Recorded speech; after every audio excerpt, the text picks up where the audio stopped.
दरम्यान या सगळ्या प्रकरणामध्ये जर कोणाची गोची झाली असेल, कोणी अडचणीत आला असेल, कोणी तोंडघाशी पडला असेल तर ते आहेत आकाश मोरे।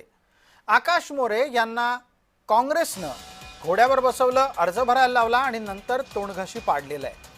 आकाश मोरेंची उमेदवारी मागे घेण्याचे आदेश त्यांना देण्यात आले आणि वरिष्ठांनी आपापसात फोनाफोनी करून झालेला निर्णय कळवला। परिणामस्वरूप आकाश मोरे यांना अर्ज मागे घ्यावा लागलेला आहे। जड अंतःकरणाने त्यांनी हा निर्णय मान्य केलाय।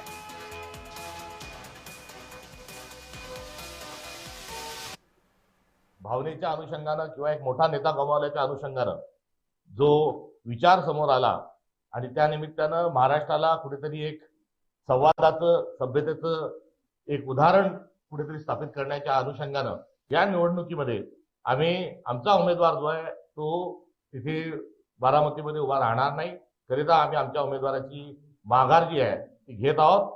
आणि मोठी लढाई जी आहे ही मोठी लढाई 2029ला ही होणार आहे। ही सभ्यतेच्या, सुसंस्कृतपणाच्या अनुषंगाने या निवडणुकीतून आमचे जे उमेदवार आहेत आकाश मोरे हे माघार घेतील अशा प्रकारची त्यांना सूचना देण्यात आलेली आहे।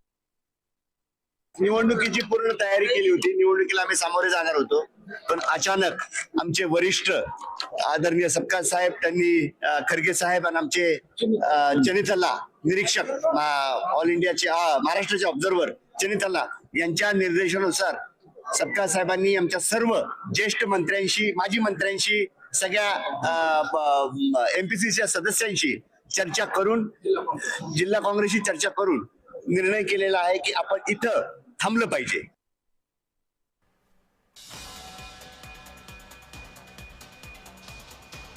आताच्या घडीला बारामतीतल्या घडामोडीच्या संदर्भातली बातमी आपण पाहतोय। आकाश मोरे हे काँग्रेसकडून बारामतीमध्ये सुनेत्रा पवारांच्या विरोधामध्ये उमेदवार होते, मात्र वरिष्ठांनी आपापसात फोनाफोनी करून त्यांना अर्ज मागे घ्यायला लावला।